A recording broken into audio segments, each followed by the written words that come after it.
और अब हम पढ़ेंगे सवर्ण संज्ञा, और उसको पढ़ाने के लिए मैं इसे मिटा के जगह बनाती हूँ। यहाँ मैंने ये बताया कि देखिए वीडियो इतनी लंबी हो जाती है, अपलोड करने में दिक्कत होती है, इसलिए मैंने सिर्फ ये 5 ही पढ़ाने हैं आज, और इसीलिए मैंने यहाँ पे ये साइड में लिख दिया है कि आज मैं क्या क्या पढ़ाऊंगी, इसके हिसाब से मैं चल रही हूँ। तो अब मैं पढ़ाऊंगी सवर्ण संज्ञा। तो सवर्ण संज्ञा करने के लिए जो सबसे पहला सूत्र है, यहाँ पे थोड़ा सा ऊपर नीचे हो गया है, ये पहला और यह दूसरा। पहले नंबर पर जो सूत्र है कि सवर्ण संज्ञा जो है, सवर्ण का मतलब क्या है, पहले तो हम ये जाने। सवर्ण का मतलब है समान वर्ण।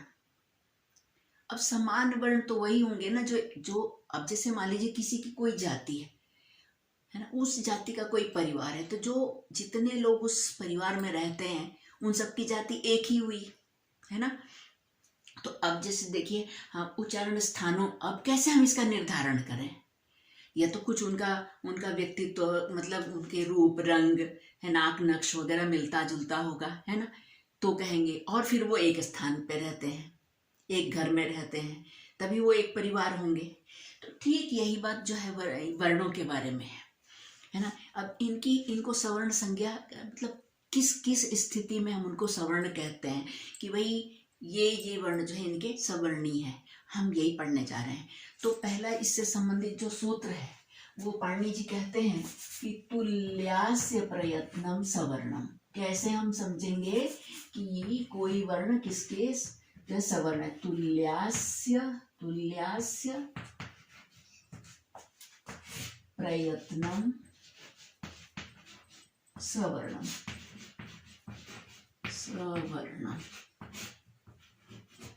है ना।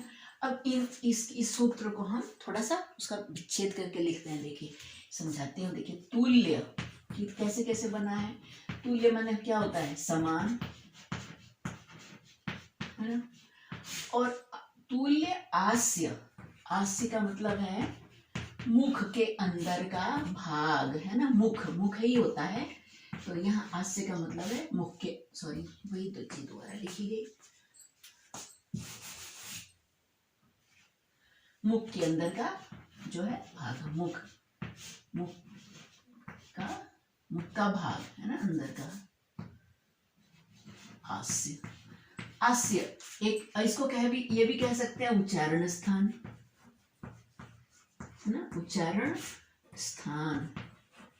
अरे हमारा बोर्ड हिल क्यों रहा है भाई, क्यों हिल रहे हो? हाँ, थोड़ा सा स्थिर हो जाओ, ठीक है। तो मुख के अंदर का भाग या उच्चारण स्थान। और क्या बचा, प्रयत्न, है ना।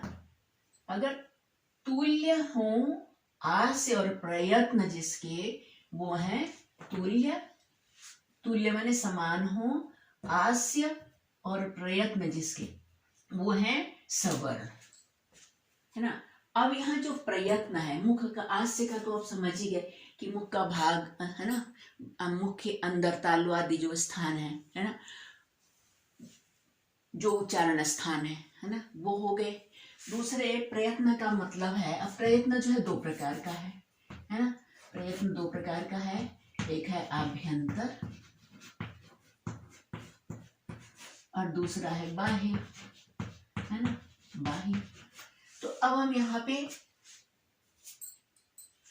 इन दोनों में से क्या हम दोनों समझें, दोनों एक समान होगा और उच्चारण स्थान समान होगा, तभी जाके जो है कोई वर्ण सवर्णी होगा। तो नहीं, ऐसा नहीं। हमें यहाँ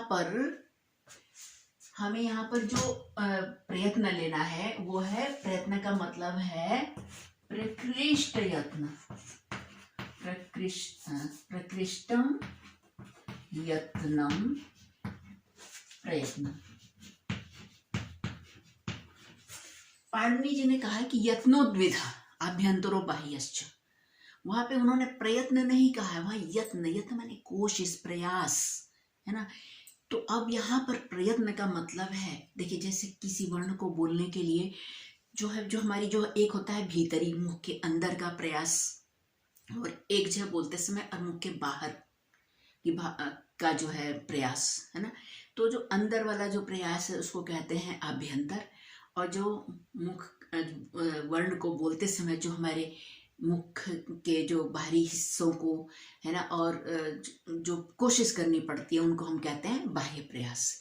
तो जो सबसे अधिक जो प्रयास करना पड़ता है वो तो हमारा जो अंदर वाला प्रयास होता है, आभ्यंतर प्रयत्न जो होता है। तो अब आभ्यंतर जो यत्न माने कोशिश जो होती है उसी को कहा गया प्रयत्न। माने प्रकृष्ट यत्न, मतलब विशेष प्रयास, विशेष कोशिश करना है ना, वर्ण को बोलने के लिए सबसे पहले वही आता है। तो यहाँ पर जो है हमें प्रयत्न में से हमें यहाँ पे आभ्यंतर प्रयत्न को लेना है, बाह्य प्रयत्न को नहीं। और किसको लेना है, और क्या बराबर हो, एक उच्चारण स्थान। तो जिन वर्णों का एक जो है उच्चारण स्थान प्लस आभ्यंतर प्रयत्न, आभ्यंतर मैंने ऐसे ही लिया, आभ्यंतर प्रयत्न जो है समान हो, वही जो है उच्चारण स्थान और आभ्यंतर प्रयत्न जिन दो वर्णों के समान हो वही क्या होंगे, वही सवर्णी होंगे। ठीक है, तो अब हम देखते हैं कि एक दो उदाहरण से देखते हैं कि किन किन कौन कौन से वर्ण जो हैं। हम पहले कंठ वर्ण को ले लेते हैं। अकुह विसर्जनीयानाम कंठ, उन्हीं में से हम कुछ वर्णों को ले लेते हैं। जैसे अकुह विसर्जनीयानाम कंठा है, अकुह और विसर्जनीयानाम कंठा है ना। ठीक है, तो देखिए अब इसमें हम ये जानने की कोशिश करेंगे कि अ का मतलब तो अ होता ही है, कु का मतलब है कवर्ग है ना, कवर्ग, और ह है ना, ये एक वर्ग के हैं, एक जाति के हैं। ठीक है, और कु से कवर्ग, ह है ना, और विसर्ग है ना, ये सब एक जाति के हैं। तो अब हम यहाँ पे सिर्फ ये जानना चाहेंगे, मतलब एक ही उच्चारण स्थान वाला क्या वर्ण जो है, क्या वो आपस में सवर्णी है? जिनका एक ही उच्चारण स्थान है, क्या वो आपस में सवर्णी है? अभी हमने क्या पढ़ा कि नहीं, खाली उच्चारण स्थान से ही नहीं होगा, हमें उसका अभ्यंतर प्रयत्न भी देखना पड़ेगा।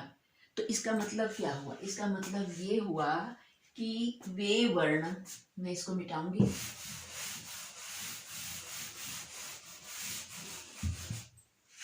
वे वर्ण खाली उच्चारण स्थान से नहीं, इनका तो उच्चारण स्थान है, इनका उच्चारण स्थान क्या है? कंठ है। ठीक है, और कंठ वर्ण क्या होते हैं? जो कंठ वर्ण होते हैं, कंठ वर्णों का उच्चारण स्थान क्या होता है? सॉरी, कंठ वर्णों का जो है उच्चारण स्थान तो कंठ है। ठीक है, हाँ ठीक है, मैंने सही पूछा था, कंठ है। और इनका अभ्यंतर प्रयत्न भी देख लेते हैं। तो यहाँ से हम पहले क को ले लेते हैं। ठीक है, और ह को ले लेते हैं इसी में से, है ना, हम जानना चाहते हैं। और मतलब चलिए अ को भी ले सकते हैं, हाँ अ को भी ले लेते हैं। अ का हम यहाँ पे लिख लेते हैं। तो हम देखते हैं कि अ का, इन सब का, अ का, क का और ह का, ये चूंकि एक ही वर्ग के हैं, और इन सब का उच्चारण स्थान क्या है? कंठ है।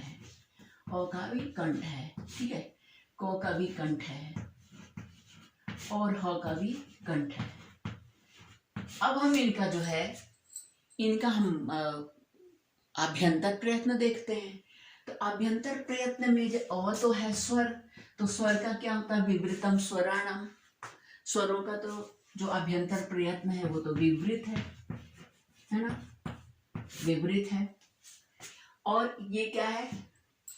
खर प्रत्याहार में जो क है ना, ये क्या है? स्पर्श। ये तो क से लेके म तक के तो सारे जो है स्पृष्ट है, स्पर्श व्यंजन है ना, तो जो स्पृष्ट प्रयत्न है वो तो काद्यो मांसाना स्पर्शा, को से लेके म तक सभी जो है उनका अभ्यंतर प्रयत्न क्या है, स्पृष्ट है। तो को से क का लिख लेते हैं स्पृष्ट, इसी में आ रहा है ना वर्णमाला में।